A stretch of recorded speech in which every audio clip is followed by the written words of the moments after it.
जय Hind everyone. In this video I will discuss physics की preparation कैसे करनी है आपको फॉर NDA 2025।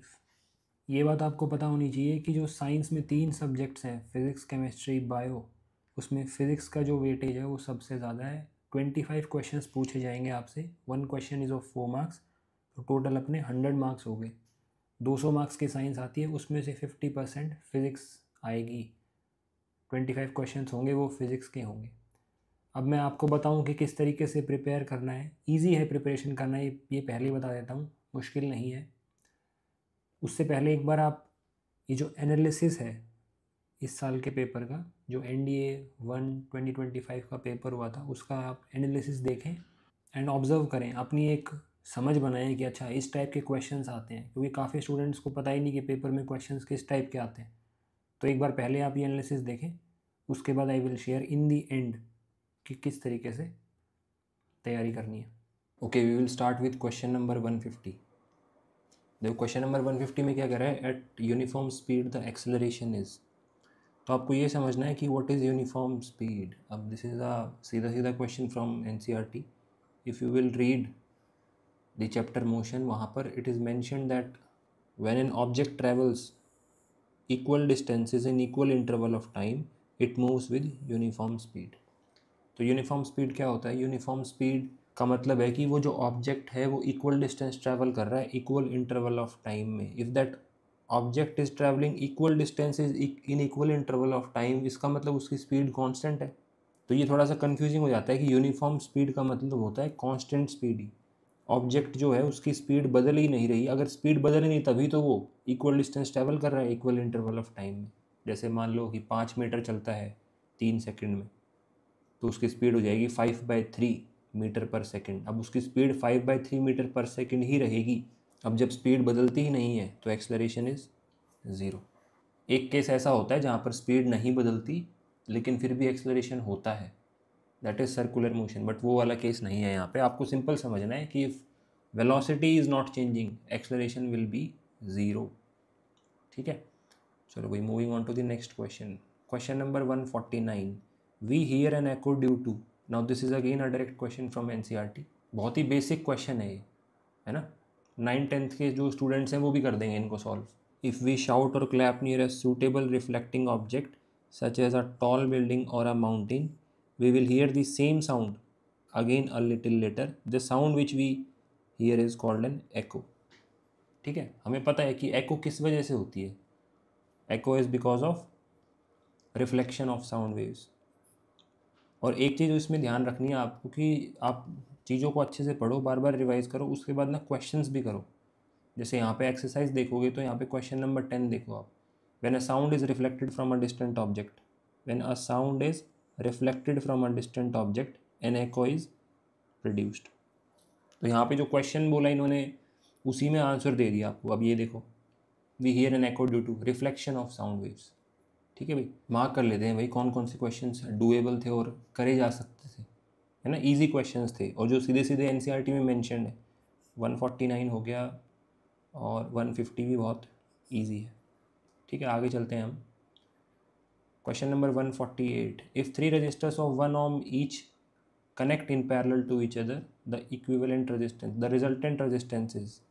ठीक है, तो ये तो आपको पता होना चाहिए कि अगर तीनों रजिस्टर्स पैरेलल में हैं तो इक्विवेलेंट रेजिस्टेंस निकालने का क्या फॉर्मूला होता है। मान लो 3 रजिस्टर्स हैं अलग अलग, तो 1/R equivalent is 1/R1 plus 1/R2 plus 1/R3। अब यहाँ पे R1 R2 R3 तीनों इक्वल हैं, तो 1/R equivalent is 1/1 plus 1/1 plus 1/1। 1/R equivalent कितना आ गया? 3 आ गया। तो हमारा R इक्विवेलेंट कितना आ जाएगा? 1/3 ओम। सिंपल। इवन 10th क्लास में भी नहीं लगता मुझे कि ये बोर्ड के एग्जाम्स में पूछा जाएगा ऐसा क्वेश्चन, है ना। तो करेक्ट आंसर इज 1/3 ओम। ये भी आपको सीधा मिल जाएगा NCERT में। मैं दिखा देता हूँ आपको कि कहाँ पर है ये। सी 1/RP। RP मतलब parallel, equivalent resistance of parallel combination. RP यहाँ पे मेंशन कर रखा है। तो 1/RP is 1/R1 plus 1/R2 plus 1/R3। फिर यहाँ पे समझा भी रखा है, thus we may conclude that the reciprocal of the equivalent resistance of a group of resistances यानी 1/RP joined in parallel is equal है to the sum of the reciprocals of the individual resistances. हाँ, sum of reciprocals 1/R1 plus 1/R2 plus 1/R3। ये questions भी करने हैं आपको, जितने भी एग्जांपल्स दे रखे हैं यहाँ पे इनको अच्छे से करना है। पहले खुद ट्राई करना है, जैसे एग्जांपल 12.8 है तो ये खुद ट्राई करना है, उसके बाद सॉल्यूशन देखना है इसका, है ना। बेसिक्स तो पढ़ ही रहे होगे आप कहीं ना कहीं से, स्कूल में पढ़े होंगे या जहाँ से भी आप पढ़ाई कर रहे हो, ठीक है। Okay, moving on to the next question. तो ये 3 क्वेश्चन देखे हमने अभी तक, 148, 149 और 150 from electricity, 149 is from sound, 150 is from motion. ठीक है भाई, नेक्स्ट क्वेश्चन पर चलते हैं हम। Question number 147, which one of the following is a non conventional source of energy. अब this is also mentioned in NCERT, एक चैप्टर है sources of energy. Non conventional sources वो वाले सोर्सेज होते हैं जो काफ़ी लंबे समय से यूज़ नहीं कर पा रहे, अभी रिसेंट में आए हैं। अब क्या हो गया, हमारी एनर्जी डिमांड बढ़ गई, है ना, इक्विपमेंट्स हम अप्लाइंसेस नए नए यूज़ करने लग गए, तो उसकी वजह से जो ट्रेडिशनल सोर्सेज थे, for example coal, petroleum, natural gas, इन पे प्रेशर आ गया तो हम नए एनर्जी के सोर्सेज तलाश रहे हैं। तो इसमें एक ऑड वन आउट भी कर सकते थे आप, है ना। 3 जो आपको दिख रहे हैं वो नॉन रिन्यूएबल हैं, petroleum is limited, natural gas is limited, coal is limited, but एक टाइडल एनर्जी है जो रिन्यूएबल है, तो वही नॉन कन्वेंशनल हो गया टाइडल एनर्जी। ठीक है, अब मैं आपको दिखा भी देता हूँ कहाँ पर है ये, कौन से चैप्टर से है ये क्वेश्चन। सी यहाँ पर आपको देखने को मिलेगा conventional sources of energy. Conventional sources of energy में फॉसिल फ्यूल मेंशन कर रखा है, एंड फॉसिल फ्यूल्स में सभी आ गया, कोल, पेट्रोलियम, नेचुरल गैस। उसके बाद दे रखा है ऑल्टरनेटिव और non conventional sources of energy. Alternative है और यहाँ पे समझा भी रखा है आपको, देखो, our demand for energy increases day by day, our lifestyles are also changing, we use machines to do more and more of our task, so that is why we need more sources of energy. तो ये alternative में आता है। अब alternative में कौन कौन से मेंशन है, देखो, सोलर एनर्जी हो गया, and solar energy is also renewable. उसके बाद यहाँ पे आ गया टाइडल एनर्जी। ठीक है, तो यहाँ से है क्वेश्चन, इस चैप्टर को अच्छे से पढ़ना है आपको, तो भाई इसको भी हम ग्रीन से ही मार्क करेंगे। Question number 147। Moving on to the next question, question number 146, which one of the following statements is not correct. अब देखो कितनी अच्छी बात है, नॉट करेक्ट में नॉट को क्या कर देते हैं, बोल्ड कर देते हैं, ताकि आपको दिख जाए, अच्छा नॉट करेक्ट पूछा है। इसका मतलब ये है कि 3 बातें इसमें सही हैं, एक बात गलत है, जो गलत बात है वही इसका सही आंसर है। आपको एक्चुअल में ये ढूंढना है कि कौन सा ऑप्शन गलत है, जो ऑप्शन गलत है वही सही आंसर है। तो अब पूछा है फर्स्ट ऑप्शन में, देखोगे तो an ammeter is always connected in series in the circuit to measure the current. Ammeter हमेशा कनेक्ट होता है सीरीज में टू मेजर द करंट। पहली बात तो एमीटर करंट मेजर करता है और वोल्ट मीटर वोल्टेज मेजर करता है, ये बात सही है, तो ये सही लग रहा है अभी। ठीक है, ये सही लग रहा है। उसके बाद a volt metre is always connected to parallel in a circuit to measure the voltage, ये भी सही बात है। A volt meter has high resistance and an ammeter has low resistance, ये भी सही बात है।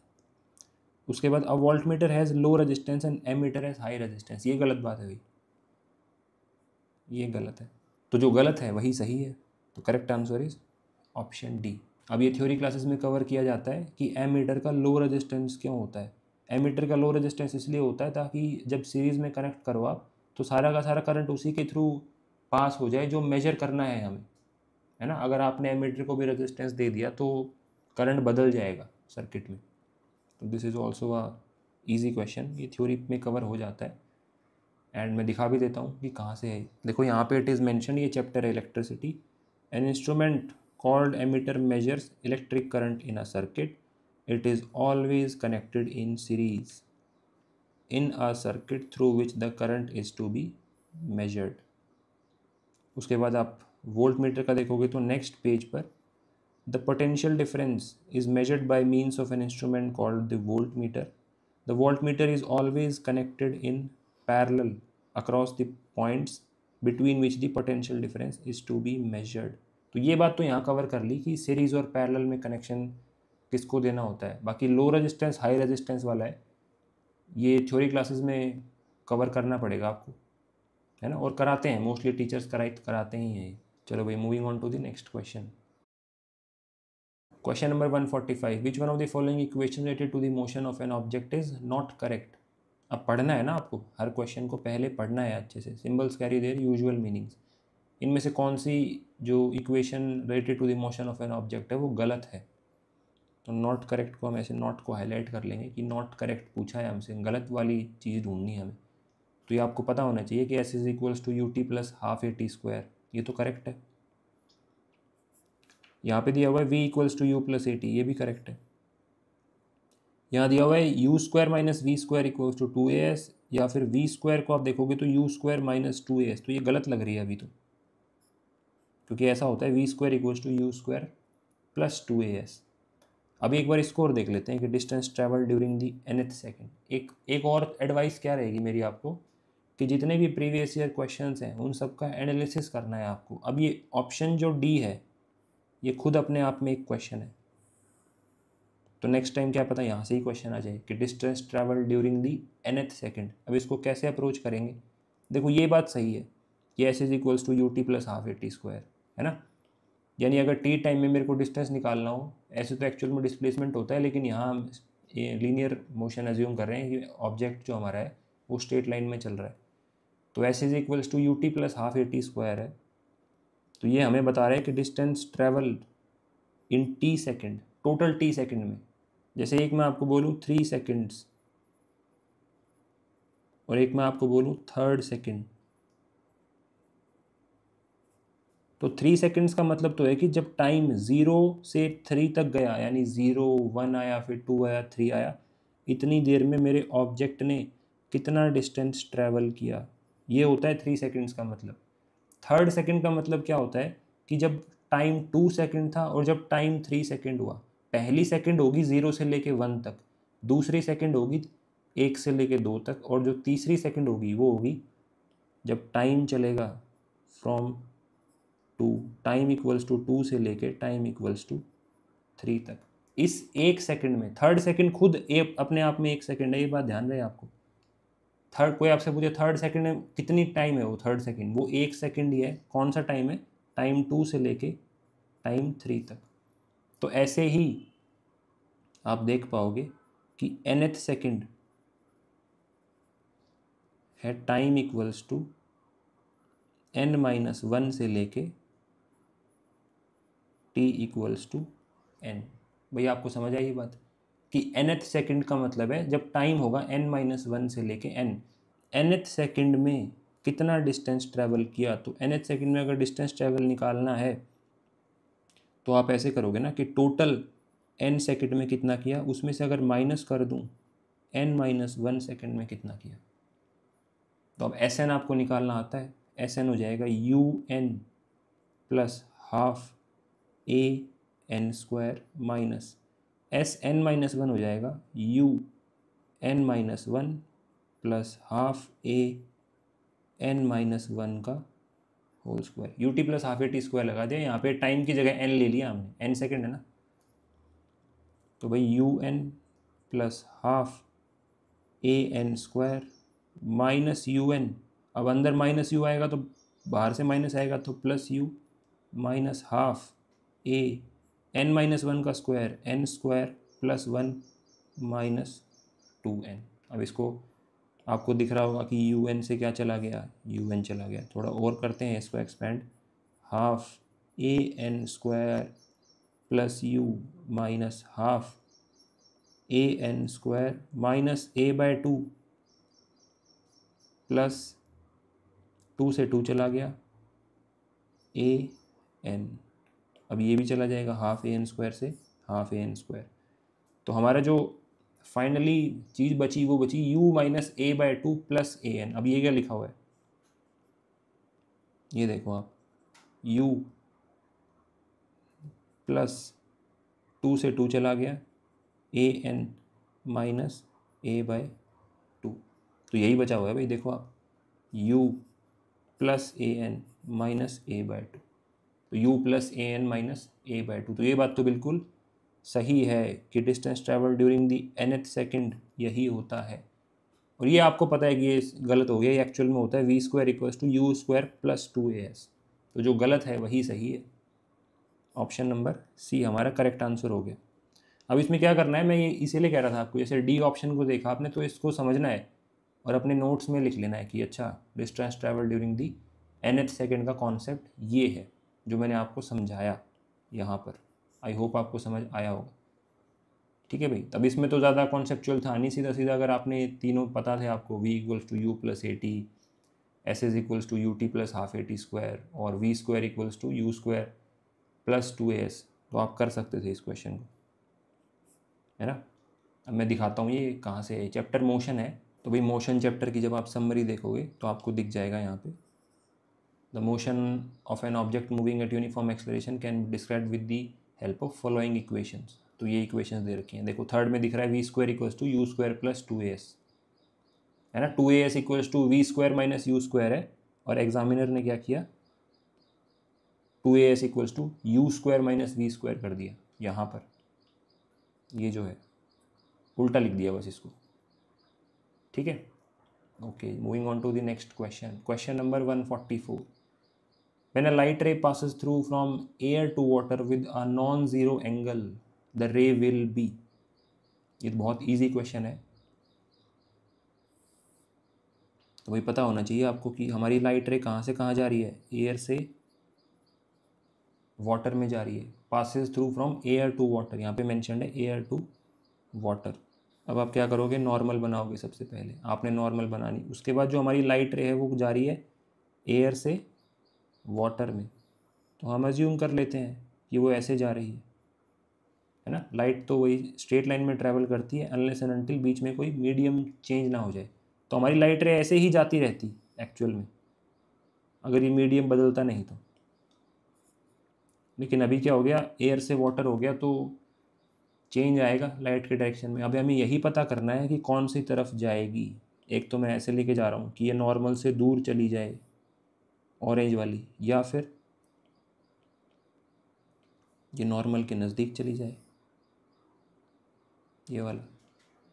तो आपको ये बात पता होनी चाहिए कि स्नेल्स लॉ क्या कहता है कि लेट अस अज्यूम कि ये 30 डिग्री पे इसने स्ट्राइक किया था विद रिस्पेक्ट टू नॉर्मल, और अगली बार जब ये जब वाटर में चली गई तो ये थीटा एंगल बना रही थी, है ना। अब हमें यही पता करना है कि ये थीटा जो है वो 30 से ज़्यादा है या कम है। अगर ज़्यादा हो गया तो हम ऑरेंज वाली को चूज़ कर लेंगे, और अगर कम हो गया तो हम पिंक वाली को चूज़ कर लेंगे। ये 30 ही है, ये येलो वाली जो बना रही है नॉर्मल से, ये 30 ही है, तो हमें थीटा निकालना है एक्चुअल में।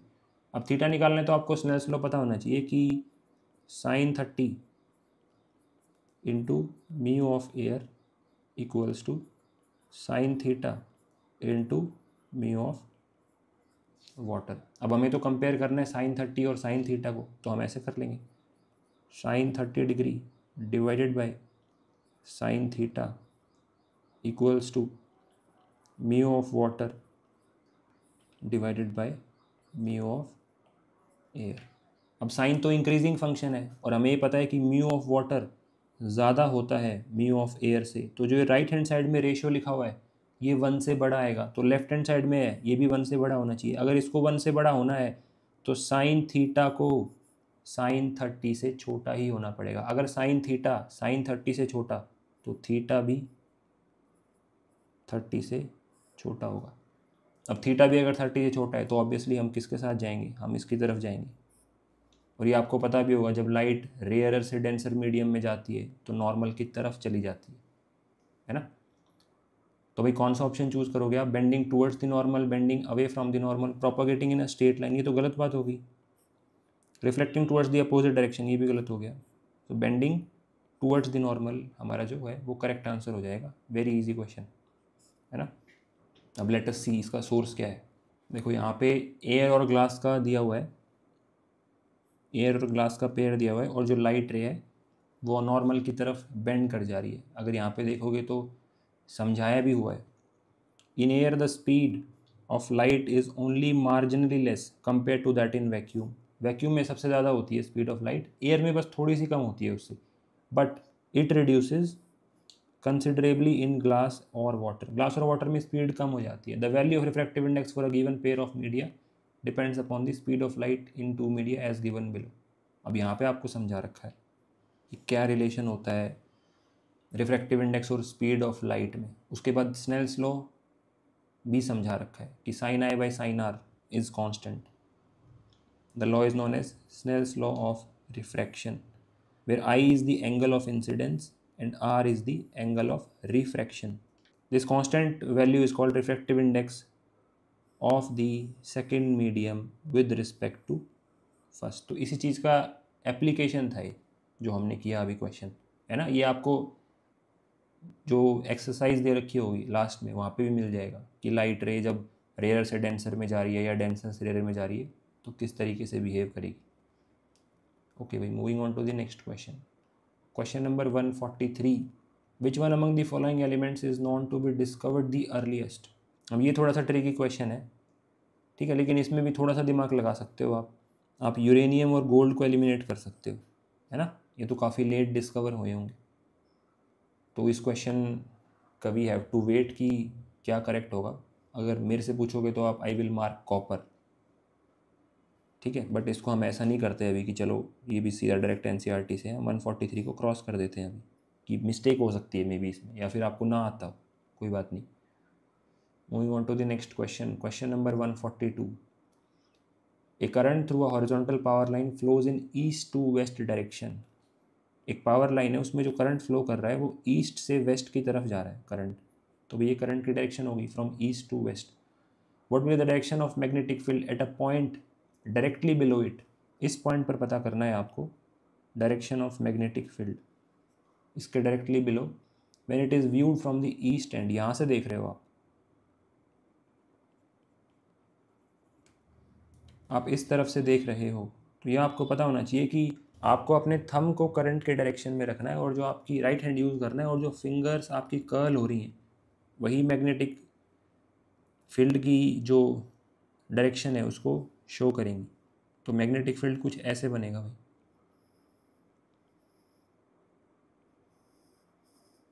अब मैग्नेटिक फील्ड जब उस तरफ से देखोगे तो आप खुद सोच के बताओ, क्लॉकवाइज दिखेगा या एंटी क्लॉकवाइज दिखेगा। You are viewing the magnetic field from this end, so when you will view it from this end it will appear clockwise, clockwise दिखेगा आपको। तो जहाँ जहाँ एंटी क्लॉकवाइज है सबसे पहले उसको एलिमिनेट करवाओ। एंड एक प्लेन दिखेगा, एक प्लेन में दिखेगा, क्या वो प्लेन परपेंडिकुलर होगा वायर के या पैरेलल होगा वायर के। तो पैरेलल तो गलत हो गया, वो जो प्लेन है, ये जो प्लेन दिख रहा है आपको, ये तो परपेंडिकुलर है वायर के। अब ऑप्शन सी में क्या कहता है, clockwise in a plane parallel to the wire, ये भी गलत हो गया। The correct answer is option A. अब ये डायरेक्ट क्वेश्चन है, ये एग्जाम्पल है या फिर एक्सरसाइज में है, मैं दिखाता हूँ आपको। हाँ, ये एग्जाम्पल में है, देखो भाई, example 12.1, a current through horizontal power line flows in east to west. सीधा सीधा क्वेश्चन है ये तो। What is the direction of the magnetic field at a point directly below it and at a point directly above it. अच्छा, दोनों part पूछे इन्होंने यहाँ पर कि point directly below it and point directly above it, है ना। तो applying the right hand thumb rule we get that magnetic field at any point below और above the wire the turns clockwise in a plane perpendicular to wire. ये देखो आप, turns clockwise in a plane perpendicular to the wire. Applying the right hand thumb rule, right hand thumb rule पता होना चाहिए आपको। अपने thumb को current के डायरेक्शन में पॉइंट करना है और जो फिंगर्स आपकी कर्ल कर रही हैं वो मैग्नेटिक फील्ड दिखाएंगी आपको। When viewed from the east and, जब ईस्ट से देखोगे तो क्लॉकवाइज दिखेगा और जब वेस्ट से देखोगे तो एंटी क्लॉकवाइज दिखेगा। इस क्वेश्चन से हमें सीखने को क्या मिलता है कि एग्जाम्पल्स को हमें बहुत अच्छे से करना है। मैं मेजर चैप्टर ऑलरेडी बता चुका हूँ आपको कौन कौन से करने हैं।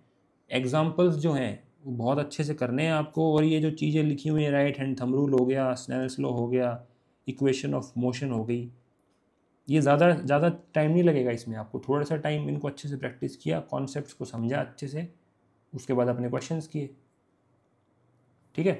तो जैसे ये तो सीधा सीधा क्वेश्चन है, इसमें तो आप बोल नहीं सकते। इससे सीधा और क्या आ सकता है कि एग्जाम्पल ही बिल्कुल पेस्ट कर दिया भाई। Moving on to the next question, question number 141, if the speed of light in carbon disulphide and vacuum is x and y respectively then. तो कार्बन डाइसल्फाइड, तो वैक्यूम में तो ज़्यादा होती है स्पीड सबसे। अब हमने थोड़ी देर पहले ही देखा कि एयर में थोड़ी सी कम हो जाती है, तो ऑब्वियसली कार्बन डाइसल्फाइड में भी कम ही होगी, वैक्यूम के इक्वल तो नहीं हो पाएगी। वैक्यूम में कितनी स्पीड थी, वाई थी। उल्टा दे रखा है, पहले कार्बन डाइसल्फाइड वाली स्पीड दे रखी है। If the speed of light in carbon disulphide and vacuum is x and y respectively, तो ऑब्वियसली जो वाई होगा वो ज़्यादा होगा एक्स से, है ना। वैक्यूम वाली स्पीड वाई है, ये ध्यान रहे, कहीं आप वैक्यूम वाली को एक्स कंसिडर कर लो। वैक्यूम वाली स्पीड वाई है और कार्बन डाइसल्फाइड वाली स्पीड जो है वो एक्स है, तो बराबर तो हो नहीं सकते ना, और ना एक्स ज़्यादा हो सकता है वाई से, वाई को ही ज़्यादा होना पड़ेगा एक्स से। Easy question. चलो moving on to the next question, question number 140। A system that does not allow exchange of heat with its surrounding is called. हाँ, अब ये 9th-10th में तो नहीं मिलेगा आपको, बट अगर आपने 11th-12th पढ़ी है तो ये बहुत ईजी क्वेश्चन है, बट मैं इसको कंसिडर नहीं कर रहा कि ये 9th-10th से है, तो हम इसको क्रॉस लगा देते हैं। लास्ट में वी हैव टू चेक कि कितने क्वेश्चंस अगर हम 9th-10th की बुक अच्छे से करते हैं तो हम कर सकते हैं। इसका आंसर बताओ मेरे को आप कमेंट करके, क्या आंसर है इसका। एक ऐसा सिस्टम जो एक्सचेंज ऑफ हीट अलाउ करता ही नहीं सराउंडिंग के साथ। सिस्टम और सराउंडिंग पढ़ा होगा आपने थर्मोडाइनमिक्स में। Okay, moving on to the next question. Which one of the following is a dimensionless quantity. Pressure और फोर्स का तो डायमेंशन होता है ना। और अगर आप स्ट्रेस स्ट्रेन में कंफ्यूज हो तो आपको पता होना चाहिए कि stress is force per unit area, तो स्ट्रेस तो डायमेंशनलेस नहीं हुआ, फोर्स पर यूनिट एरिया हो गया, और स्ट्रेन होगा change in length upon original length. तो स्ट्रेन सही बात है, क्योंकि स्ट्रेन के न्यूमरेटर में भी लेंथ आ रही है, डिनोमिनेटर में भी लेंथ आ रही है। बट मैं इस क्वेश्चन को भी ये मान रहा हूँ कि ये 11th-12th से पूछा हुआ है। ऑल दो बेसिक क्वेश्चन है, जो साइंस के स्टूडेंट्स हैं वो कर सकते हैं, 139 और 140 दोनों क्वेश्चंस को। एक क्वेश्चन हमने ये वाला कैंसिल किया है, ये which one among the following elements is known to be discovered the earliest. उसके अलावा जो बाकी क्वेश्चंस हैं वो 9th-10th से ही हैं सीधे सीधे। Total 25 questions are there, 100 marks. तो फिजिक्स पहली प्रायोरिटी फिजिक्स ही होनी चाहिए साइंस में, उसके बाद केमिस्ट्री, उसके बाद जनरल साइंस। ओके भाई, if the length of a copper wire is increased by twice then its resistivity will be. Length को डबल कर दिया कॉपर वायर का। अभी कितना अच्छा क्वेश्चन है, बार बार पूछा जाता है कि रेजिस्टिविटी पे क्या चेंज होगा लेंथ को बदलने से। तो ये आपको पता होना चाहिए कि रेजिस्टिविटी इंट्रिंसिक प्रॉपर्टी है उस मटेरियल की। अगर आप उसकी लेंथ 5 टाइम्स कर दो, 10 टाइम्स कर दो, या उसको कंप्रेस कर दो, या उसकी शेप चेंज कर दो, कुछ भी कर दो आप, रेजिस्टिविटी चेंज नहीं होने वाली। तो रेजिस्टिविटी विल बी सेम। ठीक है, इसका सोर्स देखो आप, the SI unit of resistivity is ohm metre. It is a characteristic property of the material. Characteristic property का मतलब ही यही होता है कि ये उसकी प्रॉपर्टी है, जैसे डेंसिटी ऑफ वाटर। तो डेंसिटी ऑफ वाटर वाटर की प्रॉपर्टी है। आप अगर वाटर एक बड़े से कंटेनर में ले लोगे तो भी वही डेंसिटी रहेगी, छोटे कंटेनर में लोगे तो भी वही डेंसिटी रहेगी। ठीक है, इस पे फोकस किया जाता है क्लास में जब भी पढ़ाया जाता है कि रेजिस्टिविटी चेंज नहीं होगी लेंथ चेंज करने से, रेजिस्टेंस चेंज होगा, है ना। रेजिस्टिविटी पूछा है इन्होंने, कोई अगर रेजिस्टेंस सोच के कर रहा है इस क्वेश्चन को तो गलत हो जाएगा फिर आपका, फिर आप कैलकुलेशन करने लग जाओगे resistance equals to rho L by A से। ओके भाई, next question, question number 137। When a solid body is partially or completely immersed in a fluid, the fluid exerts an upward force on the body. The magnitude of the force is equal to। अब ये भी सीधा pick कर लिया question. ये देखो भाई, Archimedes principal stated as when a body is immersed fully or partially in a fluid, it experiences an upward force that is equal to the weight of the fluid displaced by it। अब ये देखो आप, when a solid body is partially or completely immersed in a fluid, यहाँ देखो, when a body is immersed fully or partially in a fluid, next the fluid exerts an upward force on the body, the magnitude of force is equal to, it experiences an upward force that is equal to what? The weight of the fluid displaced by it, the weight of the fluid displaced by the body। mass of the body पे depend नहीं करेगा। Correct answer is option 2 only. ठीक है भाई, green से तो mark कर सकते हैं 137 को, सीधा स्टेटमेंट है, Archimedes principal. Okay, next question, question number 136। What happens when the sunlight travels through the Earth's atmosphere? The blue color is scattered more compared to the red color. हाँ भाई सही बात है, तभी the sky appears blue. The red color is scattered more compared to the blue color. Both the blue and red colors are scattered equally. The blue color is not scattered but the red color is scattered the most. ये देखो भाई 10.6.2. Why is the color of the clear sky blue? यहाँ देखें आप, when sunlight passes through the atmosphere, the fine particles in air scatter the blue color more strongly than red. तो ये बात तो समझ आ गई कि ब्लू कलर ज़्यादा स्कैटर होता है. The scattered blue light enters our eyes. If the earth had no atmosphere, there would not have been any scattering. अगर अर्थ का एटमॉस्फेयर होता ही नहीं तो स्कैटरिंग होती नहीं. Then the sky would have looked dark. The sky appears dark to the passengers flying at very high altitudes as scattering is not prominent at such heights. ये देखो आप कितनी अच्छी बात लिख रखी है. You might have observed that danger signals lights are red in color. Do you know why? The red is least scattered by fog or smoke, therefore it can be seen in the same color at a distance. पता भी होगा आपको अगर आपने train में travel किया है तो भाई ऑप्शन देखो ए में कह रहा है the blue colour is scattered more compare to the red colour, सही लग रहा है. बी में कह रहा है the red colour is scattered more, अभी तो देखा हमने रेड तो कम स्कैटर होता है. Both the blue and red colours are scattered equally, नहीं ये बात गलत हो गई. The blue colour is not scattered, नहीं फिर से गलत. पढ़ो आप पूरा ऑप्शन डी को. The blue colour is not scattered but the red colour is scattered the most, गलत है. ठीक है भाई, ऑप्शन ए हो गया इसका करेक्ट आंसर. सो 136 भी लाइट चैप्टर से है. ठीक है, मैं आपको चैप्टर्स बता चुका हूँ कौन से ज़रूरी हैं, वही चैप्टर्स दिख रहे होंगे आपको. लाइट दिखा, ठीक है, ये ग्रेविटेशन में है, उसके बाद इलेक्ट्रिसिटी दिखा, उसके बाद ये दोनों क्वेश्चंस तो बेसिक हैं लेकिन थोड़े से बाहर से हैं. फिर से लाइट दिखा, फिर से इलेक्ट्रिसिटी दिखा, इलेक्ट्रिसिटी मैग्नेटिज्म, उसके बाद फिर से लाइट दिखा आपको, मोशन दिखा, उसके बाद फिर से लाइट, सॉरी इलेक्ट्रिसिटी है 146 इलेक्ट्रिसिटी, उसके बाद 147 सोर्सेज ऑफ एनर्जी, 148 फिर से इलेक्ट्रिसिटी एंड 149 साउंड एंड फिर से मोशन. तो आप देख रहे हो वही बेसिक चैप्टर्स हैं, उनको अच्छे से करना है आपको, है ना. सिंपल ऐसे फॉर्मूला पढ़ के काम नहीं चलेगा, समझना भी है. क्या आप एक पेज के नोट्स में देखा कि अच्छा ये होता है तो करके नहीं, ऐसे नहीं चलेगा. पूरा उसमें कॉन्सेप्चुअल अंडरस्टैंडिंग होनी चाहिए, तब जाके आप क्वेश्चंस कर पाओगे. ये देखो भाई 135 is again from electricity. Which one of the following is not a not.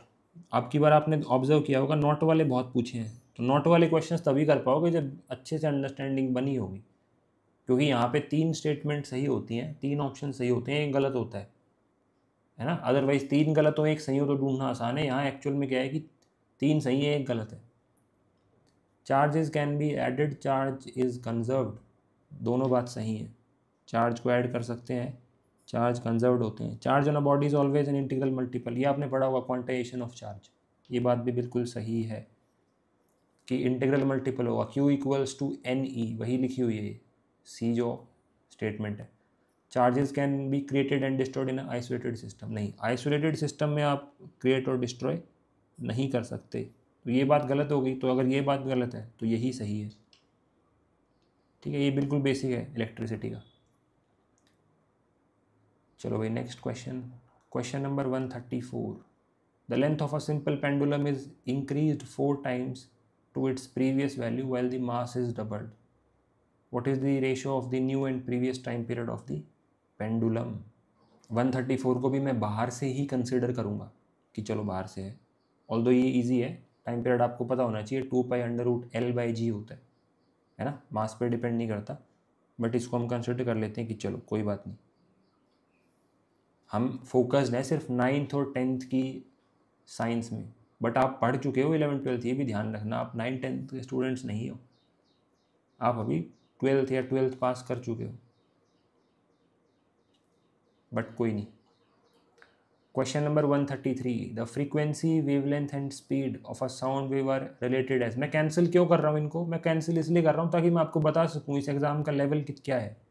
ये बेसिक जनरल साइंस है पूरी, फिज़िक्स केमिस्ट्री जनरल साइंस, बिल्कुल बेसिक बेसिक बातें, कॉन्सेप्चुअल क्वेश्चंस हैं मोस्टली. मैथ्स में हम मान सकते हैं कि पूरी 11th-12th की मैथ्स है, और कभी कभी क्या होता है पेपर अच्छा भी आ जाता है।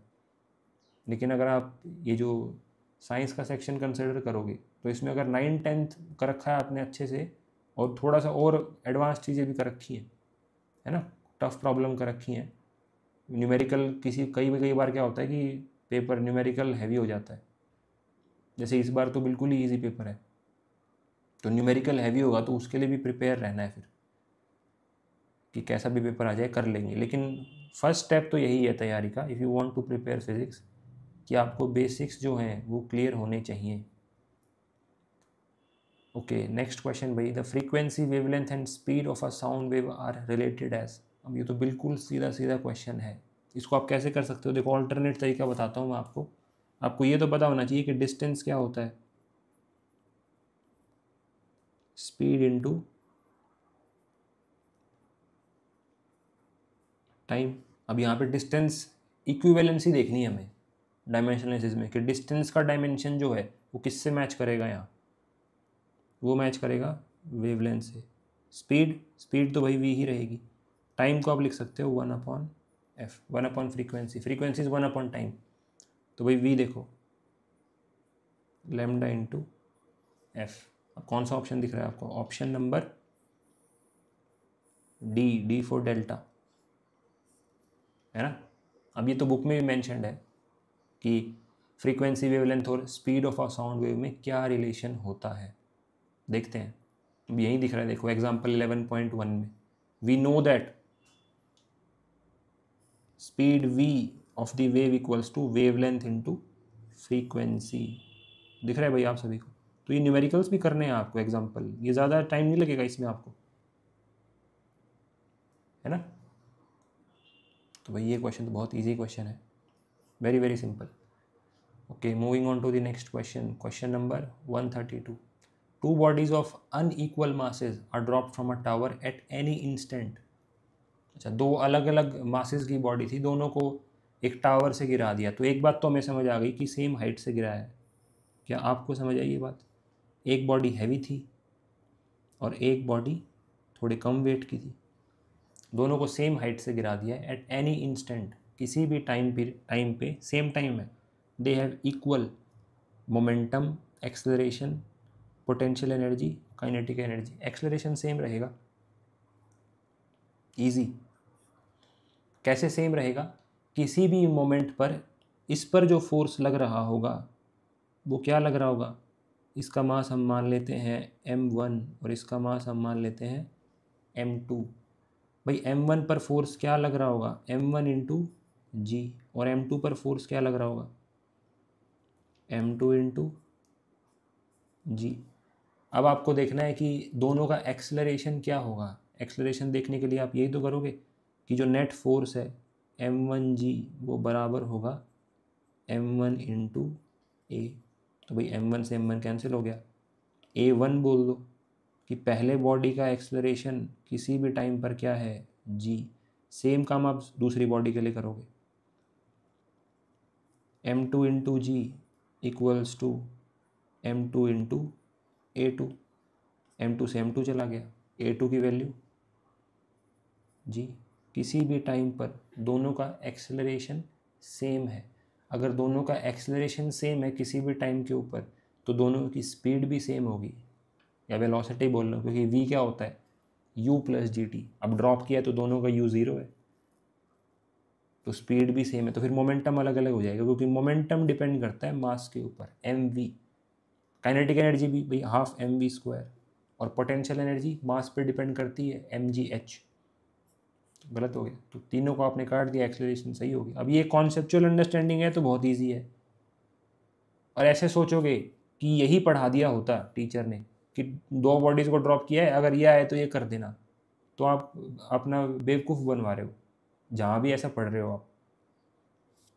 इस लेवल समझने के साथ पढ़ना है, तभी अच्छा होगा पेपर आपका।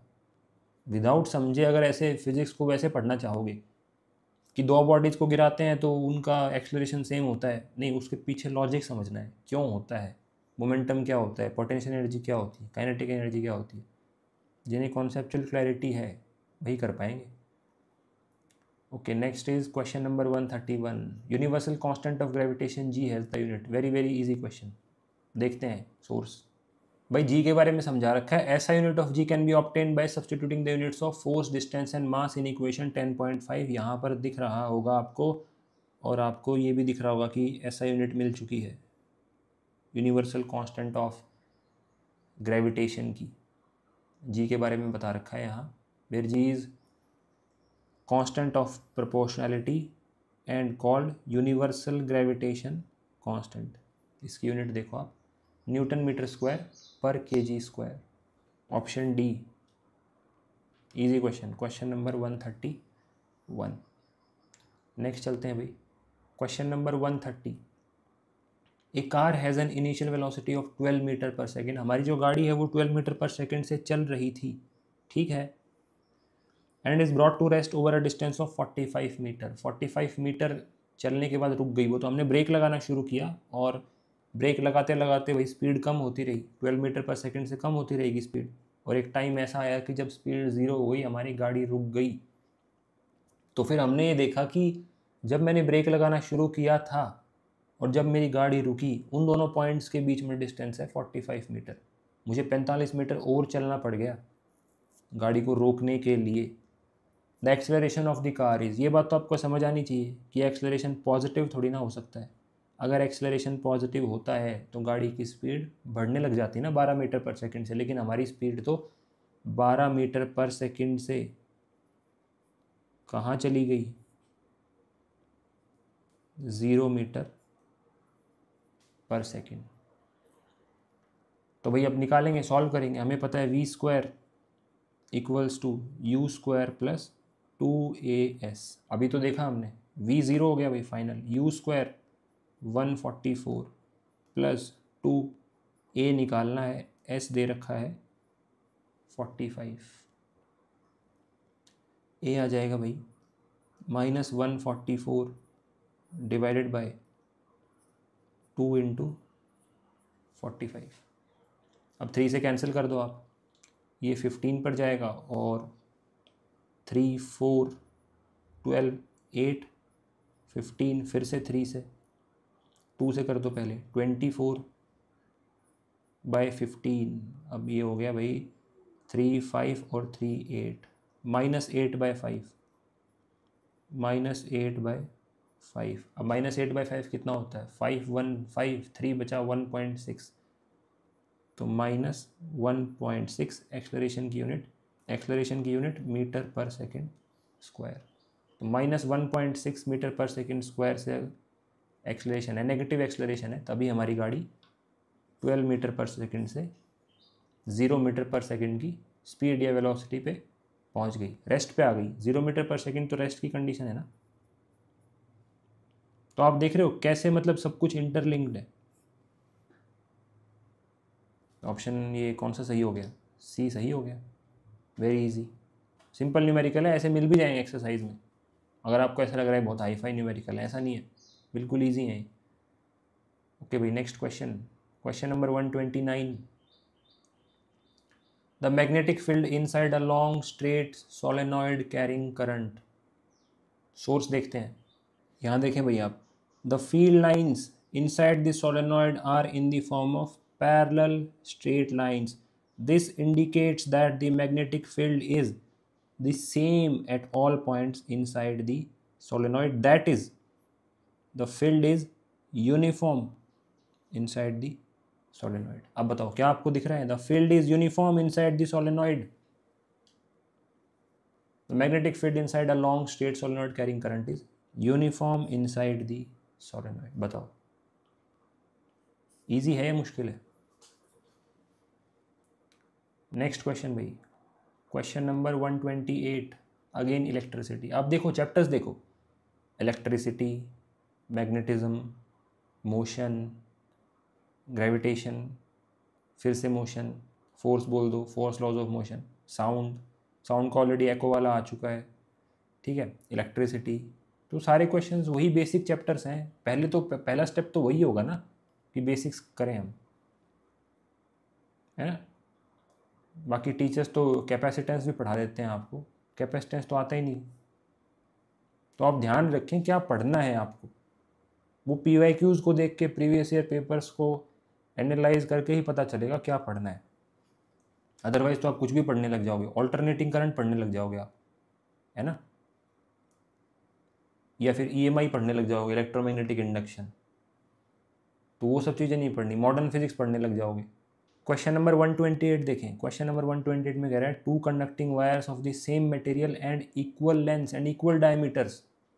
अच्छा, सब कुछ ही सेम है, सेम मटेरियल यानी रॉ सेम हो गया, इक्वल लेंथ हो गई, L सेम हो गई, एंड इक्वल डायमीटर तो इक्वल एरिया हो गया। तो अच्छा, एग्जामिनर ने सीधा सीधा नहीं बोला हमें कि दोनों वायर सेम रेजिस्टेंस की ही है, क्योंकि रेजिस्टेंस क्या होता है किसी भी वायर का, रॉ L/A। देखो एग्जामिनर ने कितना अच्छा करा यहाँ पे, सेम मटेरियल तो दोनों का रॉ सेम हो गया, इक्वल लेंथ तो लेंथ सेम हो गई, उसके बाद बोला है इक्वल डायमीटर, हाँ तो एरिया भी सेम होगा, अगर डायमीटर इक्वल है तो। एरिया भी नहीं बोला, डायमीटर बोल दिया। Are first connected in parallel and then in series across the same potential difference. अच्छा, पहले पैरेलल में कनेक्ट किया है तो पहले पैरेलल में कनेक्ट कर देते हैं दोनों को, ये आर है भाई, और दूसरी वायर भी आर ही थी क्योंकि वो दे दिया है हमें, दोनों को पैरेलल में कनेक्ट किया था सेम पोटेंशियल के अक्रॉस। और दूसरी बार में क्या किया है, सीरीज में कनेक्ट किया है आर और आर। तो बोला है the ratio of heat produced, ratio of heat produced in parallel and series combination is. ठीक है, तो पैरेलल वाले का हम क्या करेंगे, इक्विवेलेंट रेजिस्टेंस बना लेंगे। पैरेलल वाले का आपको पता है अगर आर और आर पैरेलल में होते हैं तो इक्विवेलेंट क्या बनेगा, R/2 कर सकते हो आप, 1/R equivalent equals to 1/R plus 1/R, वो हो जाएगा 2/R, फिर रेसिप्रोकल करोगे तो R/2 हो जाएगा। सीरीज में क्या बनेगा,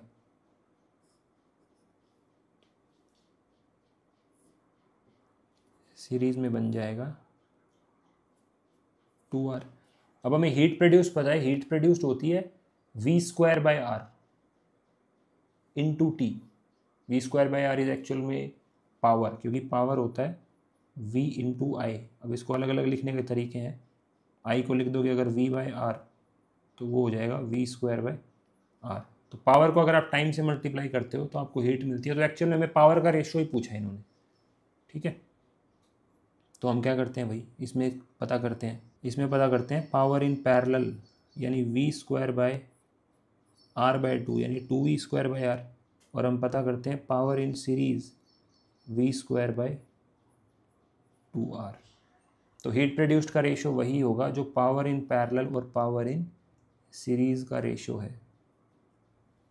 पावर इन पैरेलल और पावर इन सीरीज का रेशियो क्या होगा, PP/PS, यानी 2V²/R और V²/2R। V² से V² चला गया, R से R चला गया, 4:1। 4:1 कहाँ दिख रहा है आपको, ऑप्शन बी। इजी क्वेश्चन है ना। क्वेश्चन नंबर 128 पढ़ना है पहले तो, किसी भी क्वेश्चन को ऐसे देख के ये नहीं करना कि ये बहुत लेंदी है, पता नहीं क्या क्वेश्चन है, इजी है, एक्सरसाइज में मिलेगा ऐसा। Question number 127, the work done in moving a charge of 2 coulomb from point A two point B is 24 joule, what is the potential difference between A and B। अब ये question का source देखो आप कहाँ से है। वर्क डन कितना करना पड़ा हमें, पॉइंट A से पॉइंट B ले जाने में हमें वर्क डन करना पड़ा 24 जूल, और जो चार्ज था वो 2 कूलम था। ये देखो भाई एग्जाम्पल 12.2, इसलिए आई एम अगेन टेलिंग कि आप इसको अच्छे से करो इस बुक को। How much work is done in moving a charge of 2 coulomb across 2 points having potential difference 12 volt. तो हमें पता है वर्क डन क्या होता है, V इंटू क्यू, यहाँ पे मैंशनड है, तो वर्क डन हो जाएगा भाई V into Q. Work done they रखा है हमें 24, V हमें निकालना है, पोटेंशियल डिफरेंस ही तो निकालना था, Q हमें दे रखा है 2, तो पोटेंशियल डिफरेंस कितना हो गया 24/2 यानी 12 वोल्ट। 12 वोल्ट का पोटेंशियल डिफरेंस है। अगर 12 वोल्ट का पोटेंशियल डिफरेंस है और 2 कूलम के चार्ज को आपको लेकर जाना है from point A to point B, जिन दोनों के बीच में 12 वोल्ट का डिफरेंस है, तो 24 जूल आपको वर्क करना पड़ेगा। Simple. Correct answer is option C. Easy, straightforward, direct question. 12.2 देखो आप, ऑप्शन भी चेंज नहीं किए, मतलब जो वैल्यूज़ हैं वैल्यूज़ भी चेंज नहीं करी, 2 कूलम ही रह गया और 12 वोल्ट ही रह गया। 24 देके ये पूछ लिया एक्चुअल में, इस वाली वैल्यू को गायब कर दिया। और ऐसा कब हो रहा है? 2025 में। 2025 में ऐसा होता है कि एग्जाम्पल 12.2 है वो सीधा सीधा आ जाता है। तो आप सोचो, इतना मुश्किल तो नहीं है। ऐसा नहीं कि ये मुश्किल है, सही में इजी है। इससे इजी और क्या होगा बताओ, इससे इजी और क्या होगा? कितने क्वेश्चन देख लिए हमने? बहुत सारे देख लिए ऐसे कि जिसमें सीधे सीधे एग्जाम्पल से पूछा हुआ है। Okay, next question number 126। An object is placed between infinity and the pole of a convex mirror. The position of the image is. तो अब ये लास्ट क्वेश्चन है भाई। हमने 25 क्वेश्चंस डिस्कस कर लिए, यानी 100 मार्क्स की फिजिक्स है। आपको नेक्स्ट टाइम भी 100 मार्क्स की फिजिक्स मिलेगी। जो 50 क्वेश्चन आएंगे आपके साइंस में, 200 मार्क्स की जो साइंस होती है, उसमें से 25 questions will be from physics. ये पक्की बात है, ये चेंज नहीं होगा, है ना? तो ये ध्यान रखें आप। अब ये क्वेश्चन देखो, an object is placed between infinity and the pole of a convex mirror, the position of the image is. Image की पोजीशन क्या होगी? This is again our direct question. Between infinity and the pole of a convex mirror, देखें आप, between infinity and pole of a convex mirror. Convex mirror दे रखा है, between infinity and the pole of the mirror हमसे पूछा था position of the image. अब ये याद नहीं करनी होती टेबल, अगर इसको समझ रखा है तो आपको धीरे धीरे अपने आप पता चल जाता है। Between P and F, behind the mirror. तो ऑप्शन ए ही हो गया, पहला वाला ही सही हो गया, between P and F behind the mirror. अब ये बताओ डायरेक्ट है या नहीं है? Between the F and infinity behind the mirror गलत हो गया। Between the P and infinity, infinite तो बनती ही नहीं है ना। At the F behind the mirror नहीं, एट दी एफ कैसे हो सकती है? Object is placed between infinity and the pole. आप देख लो दोबारा, ऑब्जेक्ट इज प्लेस्ड, तो पोजीशन ऑफ द ऑब्जेक्ट तो 2 ही होती हैं कॉन्वेक्स मिरर में, या तो इन्फिनिटी पे रख सकते हो या फिर आप इन्फिनिटी से पोल के बीच में रख सकते हो, क्योंकि फोकस दूसरी साइड होता है इसमें, फोकस और ये सेंटर ऑफ कर्वेचर,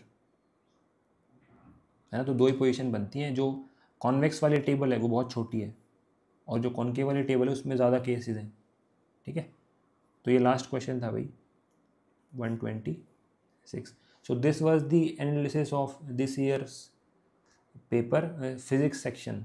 आप कोशिश करो कि जून और मिड जुलाई तक, है ना, लगभग 2 महीने हैं आपके पास, इसको फिनिश कर सको आप फिज़िक्स को। उसके बाद रिवीजन चलता रहेगा, और फिर अगले 1 महीने में यू हैव टू फिनिश अपना मिड अगस्त तक। मिड अगस्त आपकी डेडलाइन है। Independence day is your deadline. Independence day तक आप भी इंडिपेंडेंट हो जाओ साइंस से, और फिर लास्ट के 1 महीने में आप रिवीजन कर सकते हो, 15 अगस्त से 10 सितंबर तक, है ना। 14 को आपका एग्ज़ाम है। तो ये मैं आपको टाइमलाइन बता दी कि कैसे तैयारी करनी है आपको। ठीक है भाई, आई होप आपने ये पूरा एनालिसिस वीडियो देखा होगा। जो भी आपने सीखा वो आप कमेंट करें कि मैंने ये सीखा, क्योंकि क्या होता है लिखने से ना हमें ज़्यादा पता चलता है कि जब आप कोई चीज़ लिखते हो तो झूठ नहीं लिख सकते आप। अब आप लिख के बताओ कि आपने क्या क्या सीखा। समझ तो गए होगे आप, लेकिन लिखना भी है उसको वर्ड्स में। तो सबसे पहले तो प्रिपरेशन में जो बुक्स होनी चाहिए आपके पास for physics, these 2 books are required. Class 9th की science NCERT and class 10th की साइंस एनसीईआरटी। ठीक है भाई, moving on to the important topics जो पढ़ने हैं आपको। You have to start with 9th class. 9th class से शुरू करना है आपको। Motion, force and laws of motion, work and energy, gravitation, sound and then you have to move to 10th class. Electricity, magnetic effects of electric current, light, sources of energy. ये 25 questions का analysis देख सकते हो यहाँ पर. Almost every question is directly from these 2 books except 3 और 4 questions. वो भी कर लोगे क्योंकि आप 11-12 भी पढ़ रहे हो, 9-10 के स्टूडेंट्स थोड़ी ना हो आप अभी. ठीक है, और यहाँ पे अगर अच्छे से ऑब्जर्व करोगे तो most of the questions are from these chapters only, जो यहाँ पे मेंशन कर रखे हैं. ठीक है, तो आपको स्टार्ट यहाँ से करना है. You to start from motion का चैप्टर जो है उससे स्टार्ट करना है, फिर धीरे धीरे धीरे आगे बढ़ते जाना है. रेफरेंस बुक यही होनी चाहिए आपकी, class 9th and 10th NCERT. अब जैसे आपने टॉपिक शुरू किया मोशन, तो कब ऐसा माना जाएगा कि आपने वो टॉपिक है वो कंप्लीट कर लिया है? तो एक 4 स्टेप का प्रोसेस है, इसको फॉलो करना है आपको. First step is you have to read the NCERT, और वहाँ पे जो एग्जाम्पल्स और एक्सरसाइज में क्वेश्चंस हैं उनको करना है ना, बेसिक अंडरस्टैंडिंग बन जाए उस चैप्टर की. ये मैं उन स्टूडेंट्स के लिए बता रहा हूँ जिनके पास साइंस नहीं है अभी 11th-12th में, लेकिन उनके लिए तो ईजी है क्योंकि 9th-10th में भी साइंस तो सबके पास ही होती है ना. तो आपने पेपर में जो क्वेश्चंस हैं वो देख के पता लगा लिया होगा कि उतने हाई लेवल की कोई साइंस नहीं है कि यहाँ फिजिक्स में 11th-12th के न्यूमेरिकल्स पूछे जा रहे हो. तो सभी ने पढ़ रखी है भाई 9th-10th की साइंस. तो उसके बाद आपको क्या करना है, जब आपने पहले 2 स्टेप कंप्लीट कर लिए हैं, then third step is PYQs. फिर आपको देखना है क्या मैं PYQs कर पा रहा हूँ. You have to solve PYQs, and when you will solve PYQs, जब आप ये 3 स्टेप कर चुके होगे तो आपको एक फेयर आइडिया आ जाएगा कि हाँ इस चैप्टर से किस किस टाइप के क्वेश्चन पूछे जा सकते हैं, क्या क्या इस टॉपिक में जो सब पार्ट्स हैं वो ज़रूरी हैं, और कोई इंपॉर्टेंट फार्मूला तो नहीं, वो नोट कर लेता हूँ. जैसे आपने देखा होगा फार्मूला बेस्ड क्वेश्चन एक दो आ ही जाते हैं. ऐसे ही अभी आपने साउंड में देखा, वेवलेंथ, फ्रीक्वेंसी और स्पीड के बीच में रिलेशन पूछ लिया. तो ये जो रिलेशन वाले क्वेश्चन है, लास्ट टाइम आया था कि चार्ज, करंट और टाइम के बीच में रिलेशन बताओ, एक न्यूमेरिकल दे देंगे बिल्कुल, और वो डायरेक्टली एग्जाम्पल से पिक करते हैं. ये भी आपने ऑब्जर्व किया होगा, एंड आई होप आपने लिखा होगा भाई कमेंट में कि हाँ ये सीख रहे हो आप कि एग्जाम्पल्स बहुत ज़रूरी हैं. उसके बाद क्या करना है, आपको शॉर्ट नोट्स बनाने. शॉर्ट नोट्स मीन कि एक पेज में ही होना चाहिए वो एक चैप्टर. जैसे आपने टॉपिक पढ़ा मोशन, तो फिर आपने मोशन को एक पेज में अपने कंसाइज अपने वर्ड्स में लिख लिया. ये लाइन ज़रूर ध्यान रहे. A topic is truly complete only when you can understand, recall and apply its concepts without external help. अगर मैं आपको कोई क्वेश्चन दे दूं और आप उसको समझ पा रहे हो कि अच्छा ये इस तरीके से ऐसे ऐसे होगा, तब आप में थोड़ा सा कॉन्फिडेंस आएगा, है ना. तो आपको फिर प्रिपरेशन भी इसी तरीके से करनी है कि आप कोई भी टॉपिक पढ़ लो, और ये जब 4 स्टेप कर लोगे तो कॉन्फिडेंस आ जाएगा. उसके बाद आप बोलोगे कि हाँ चलो ठीक है, अभी कोई क्वेश्चन आएगा तो देख लेंगे उस क्वेश्चन को. ठीक है, तो इस चेकलिस्ट को ज़रूर फॉलो करना आप. इसमें कोई भी स्टेप मिस नहीं होना चाहिए, सारे ज़रूरी हैं. कोई भी आप मिस करना अफोर्ड कर ही नहीं सकते आप, कोई भी स्टेप. ओके भाई, लास्ट इज़ अवर डेडलाइन कि कब तक आपको अपना जो फिज़िक्स के ये सारे टॉपिक्स हैं ये फिनिश कर देने हैं. ये 15th जुलाई है. उससे पहले पहले आपको ये सारे टॉपिक्स और उनके PYQs फिनिश कर लेने हैं, और 15th जुलाई से पहले फिनिश कर लें. उसके बाद 15th जुलाई से 15th अगस्त तक आप अपना केमिस्ट्री और बायो का जो पोर्शन है वो भी कंप्लीट कर सकते हैं. ज़्यादा लेंदी नहीं है वो भी, उसमें भी कुछ ऐसे ही इंपॉर्टेंट टॉपिक्स हैं, वो मैं शेयर करूँगा. ठीक है, आप ये ट्रैक रखने के लिए क्या करें, ट्रैक रखने के लिए टेलीग्राम चैनल को ज़रूर ज्वाइन करें. वहाँ पर ट्रैक रहेगा कि हाँ इस वीक हमने मोशन कर लिया, इस वीक आपने ये कर लिया. वहाँ पर ट्रैक रख सकते हो आप क्या किस तरीके से चल रहा है सिलेबस, कहीं आप स्लो तो नहीं हो. If still you are having any doubt, you can comment or you can connect with me via the WhatsApp number which I will share in the description. उस नंबर पर आप मेरे से कनेक्ट कर सकते हैं. Thank you. जय हिंद.